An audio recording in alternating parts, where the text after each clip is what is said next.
This week, Harvard is asking the Supreme Court to reject a case that accuses the university of discriminating against Asian Americans.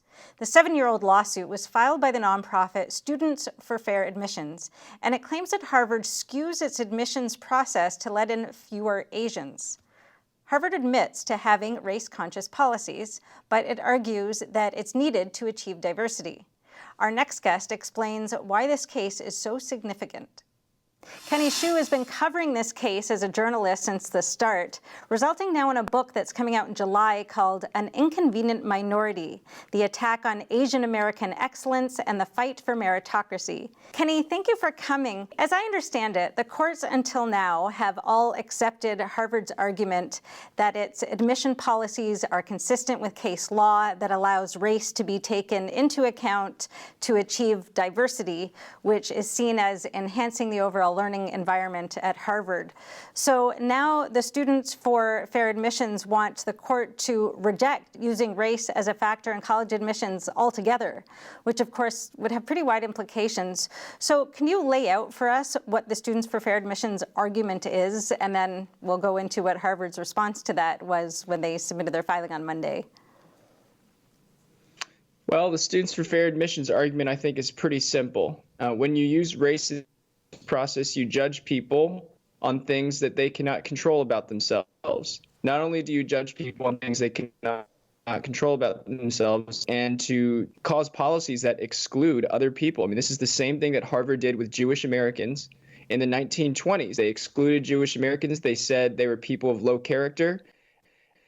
And of course, we know today that that is wrong. They're doing the same thing with Asian Americans. And to the people who maybe are of the identity group that Harvard prefers, who says that's okay, whether you're Black or Hispanic or you're a legacy person, think about it this way. If you allow the government to discriminate in favor of you, you're giving permission to discriminate against you one day.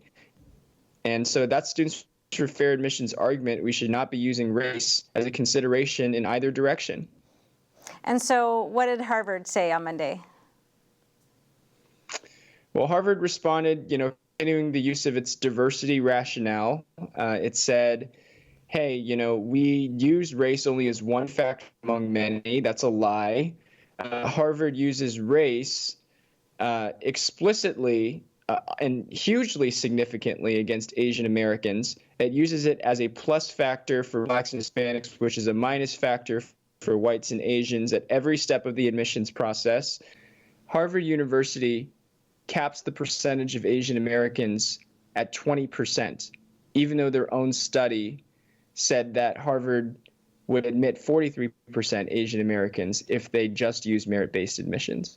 And Asian Americans have to score 440 points higher on the SAT to have the same chance of admission as a Black American at Harvard. This is not race as a tiebreaker. This is race as a hugely significant factor that significantly impacts a person's prospects to enter this college. And it's not fair, and it doesn't rely on the principles of our American dream.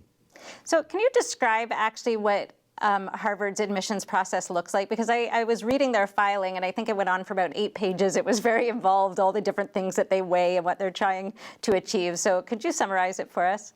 Very simply, it relies upon 3 factors. It relies upon your academics, your extracurriculars, and this subjective personality score. And of course, Asian Americans score highest in academics. They score highest in extracurriculars. But when it comes to personality score, Harvard rates them lowest among all of the races. And by the way, the objective evidence does not support this. The objective evidence, alumni interviews, teacher recommendations suggest that Asians compete just as well as whites on this so-called personality score metric. So Harvard is relying upon a very subjective measurement with personality scores that Students for Fair Admissions, I think, rightly believes is a proxy for race. What kind of things go into a personality assessment? That's the whole thing. They don't rely on anything objective, or they don't even rely on testimony to determine a personality score. Be sure to watch the entire episode, now available exclusively at EpochTV.com, a new completely censorship-free premium subscription platform brought to you by the Epoch Times. See you there.